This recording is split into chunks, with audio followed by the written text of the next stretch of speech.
तुम्ही काय इकडे आता गावामध्ये आला तुम्हाला पाहायला मिळालं, काय चित्र आहे या गावात? मी जेव्हा आलो येताना मला गावाची पार्श्वभूमी आधी सांगितली की काही नव्हतं आधी इथे आणि हमालांचं गाव होतं, म्हणजे कष्टकऱ्यांचं गाव, आणि त्या कष्टाचा उपयोग किती छान झालाय मी तो बघत आलोय. म्हणजे आता जे पाणी नव्हतं इथे कधी, तिथे पाणी 24 तास सुरू केलंय. म्हणजे सरपंचांचे आभार आहेत की ह्या सगळ्या योजना त्यांनी राबवल्या गावात आणि हे गाव समृद्ध केलं.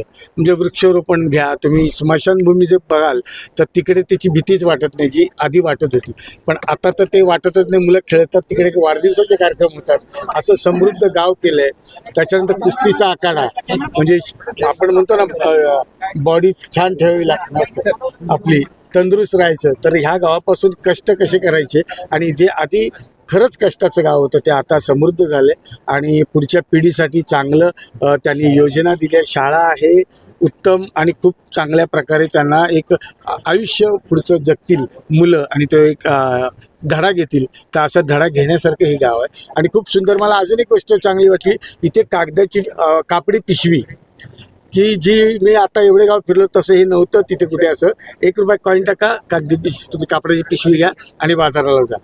त्यामुळे मी स्वतः घेतली एक पिशवी. गाडीतून स्वागत झालं तुमचं, कसं होतं? हो, इथं परंपरा आहे आपली आणि मला खरंच आखाडा इथे असल्यामुळे मला वाटलं मी पैलवान आहे की काय, कुस्तीच जिंकलंय. पण खरंच पिराची वाडी हे जे कागल गाव आहे जिल्हा, तर खूप सुंदर आहे आणि मला वाटतं नंबर यायला काही हरकत नाही. पण या अभियानाच्या निमित्तानं तुम्ही ग्रामीण महाराष्ट्रामध्ये जाताय, कशा पद्धतीचा अनुभव तुम्हाला येतो एकूणच महाराष्ट्रामध्ये? इतर गावांमधला आणि या गावामधला काय अनुभव? काय संदेश द्याला? ते खूप, म्हणजे काही गावांमध्ये तर सगळेच व्यवस्थित स्वागत होतंय आमचं, म्हणजे बैलगाडीनी होत आहे, फुलं उधळली जात आहेत.